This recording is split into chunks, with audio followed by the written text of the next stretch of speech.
Je vais la voir et je suis contente et je me dis super, je vais passer un bon moment avec elle et je la vois partir tous les dimanches à l'église. Tous les dimanches, elle me dit tu veux venir avec moi? Tous les dimanches, je lui dis oublie-moi.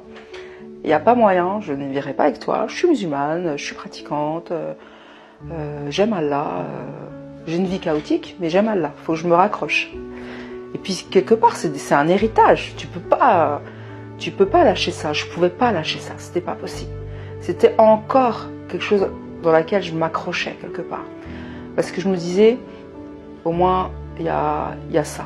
T'as presque tout perdu, au moins il te reste ça. Et le dernier dimanche, elle me demande gentiment, est-ce que tu veux venir?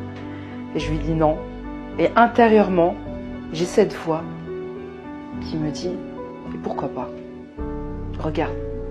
Je l'ai vue, en fait, je suis dans la chambre, dans son petit pavillon aux Antilles, et j'avais la porte qui était entrouverte, et je la voyais me préparer le petit-déj. Il y a cette voix qui me dit, mais une voix audible, quoi. Pourquoi pas? Comme une conscience. Et là, j'ai honte, quoi. Je me dis, waouh, tant d'amour, et moi, je suis là, elle me demande un truc, et je peux pas. Ça fait 2 dimanches qu'elle me demande. Ah, c'est ton dernier dimanche, et allez, vas-y. Et je m'habille, j'y vais. Je lui dis, voilà, je te préviens, je suis avec toi, mais je vais à l'église, mais il faut pas qu'on parle. Je suis dans une lutte, mais une lutte. Mais une lutte. Je me dis, c'est pas possible, quoi. Et elle est calme, elle me dit, non, t'inquiète pas. Ah, je me mets derrière, faut pas que les gens me parlent, j'y vais pour toi. Et puis en même temps, je me dis, mais Donia, qu'est-ce que tu fais? Tu vas à l'église? Divorcée? Ta vie, elle part en live, quelque part. Tous les fondements sont en train de s'écrouler. Et là, tu vas à l'église. Non. Ressaisis-toi, ressaisis-toi. Ça, c'était les voix intérieures. Et j'y vais parce que je l'aime. Mais à ce moment-là, je me dis, ben, vas-y, quoi. Fais-lui plaisir. Donc, pendant tout le chemin de Goubert, en Basse-Terre, dans la voiture, c'est quoi, 15 minutes, quoi.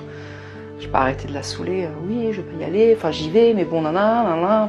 En fait, j'étais en train de me persuader à moi-même que... Et j'avais peur.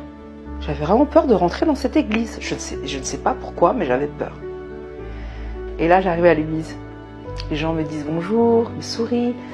Et intérieurement, je me dis, tu vois, les sourires un peu de façade.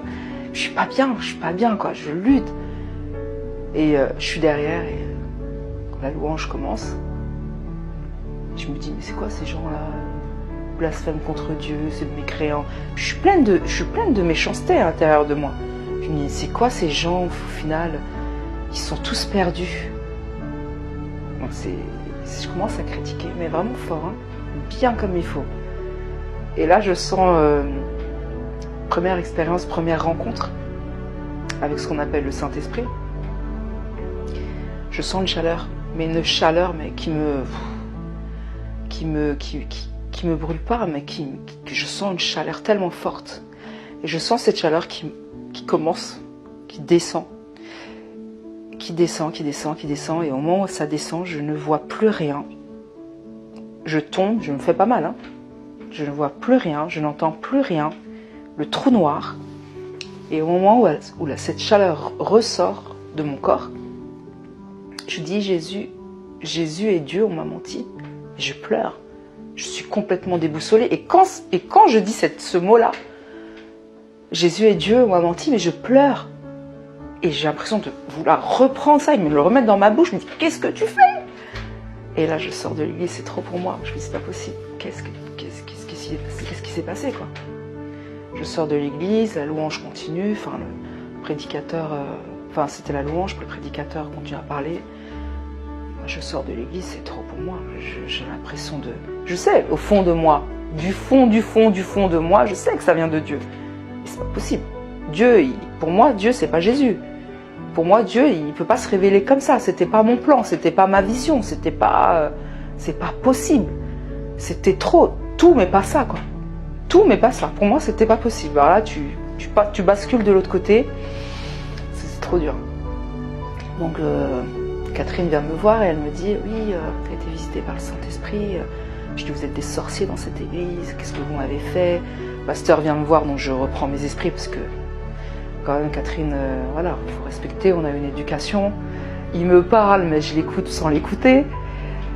Et il me dit, oui, vous avez été visité par le Saint-Esprit, Dieu vous aime, il est venu vous chercher. J'ai envie de lui dire, mais tais-toi en fait, tais-toi. Je ne veux plus entendre. Le premier jour du Ramadan. Et tout ça, c'est intérieur, hein, les gens ne savent pas. Hein. Et je dirais même mon conjoint d'époque savait un peu, mais j'étais une écorchée vive. Et c'était un écorché vif aussi. Donc, cette douleur nous a rassemblés quelque part, mais il y a des choses dures qui sont passées, c'est plus possible. Donc là, premier jour du Ramadan, je suis au bout. Au niveau de mon cœur, je suis arrivée... c'est trop pour moi, c'est un cri au secours. Durant les 2 ans, j'ai joué à cache-cache avec Jésus, clairement. Je rencontre des chrétiens dans la rue, mais je les fuis. Je suis en voiture, Jésus t'aime, je me dis pétage de câble. Ma voisine chrétienne, je me dis, je peux plus en fait. J'ai l'impression d'avoir les fesses entre 2 chaises. Je dis, je m'accroche à l'islam parce qu'il n'y a pas moyen, c'est une bouée pour moi. Mais en même temps, je sais que Jésus, il y a cette voix qui m'a dit, Jésus est Dieu. Donc je m'enferme dans ma chambre. Premier jour de Ramadan. Et là, je crie à Dieu, je crie à Allah. Je crie à Allah, ce qui est paradoxal, mais je crie à Allah et je lui dis, ok, c'est entre toi et moi là. Je veux tout savoir. Je veux vraiment que je veux avoir une vraie révélation. Si tu es le Dieu, le véritable Dieu, je te suis. Je suis l'islam. Mais si tu n'es pas le véritable Dieu, si c'est vraiment Jésus, je suis prête à tout perdre. Et là, clairement, avec le recul, des prières de foi comme ça, là, on n'est pas préparé. Hein. Je suis prête à tout perdre. Donc on y va. Je fais mes ablutions, je prie, je fais ce qu'on appelle à la fin de prière les doates. Et j'ai dit non, c'est pas possible. Je ne continuerai pas dans cet état-là. Si tu es le véritable Dieu, ok. Si t'es pas le véritable Dieu, si c'est Jésus, là c'est bon, je m'en fiche. Je perds tout, mais là je te suis. Là je suis Jésus. Donc je m'endors. Et là je me retrouve dans ce rêve où je suis dans ma cuisine de l'époque qui était une cuisine tout en long. Et il y a un trou noir en face de moi, à quelques mètres. Je suis aspirée. Et je sais que si je tombe dans ce trou noir, c'est la mort. C'est un trou noir sans fin, un vide. Et là, je dis tout ce que je connais au niveau des versets coraniques. Tout ce que j'avais appris au final. Et il n'y a rien qui arrête ce trou noir qui m'aspire. À un moment donné, je me retrouve à quelques mètres de ce trou noir. Et des trous se forment au niveau de mes mains. Et je crie « Jésus, sauve-moi » Et là, je suis expulsée. Envahie par une lumière, mais une lumière tellement... Une lumière, j'arrive pas à l'expliquer, mais une lumière qui... Tu ne peux même pas ouvrir tes yeux tellement que c'est éblouissant. Et quand je lève ma tête, je vois des cendres tomber sur moi, mais je suis envahie d'une spirale de lumière. Je lève la tête. Et là, je vois le trou noir se referme. Et là, je vois un homme avec une tunique brodée en or, ivoire, blanc cassé ivoire.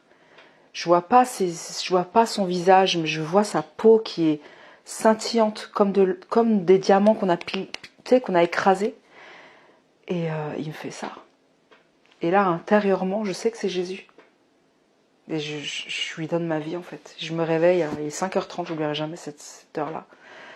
Et je réveille le père de mes jumeaux et je lui dis, j'ai décidé de suivre Jésus-Christ comme mon sauveur. Je m'en fous. C'est lui la vérité, c'est lui le chemin. Et il me dit, mais t'es complètement... Dors, Tonia, dors. Calme-toi. C'était vraiment ça. Et ce jour-là, en fait, cette nuit-là, ce matin-là même, j'ai décidé de suivre le Seigneur. J'ai tout arrêté.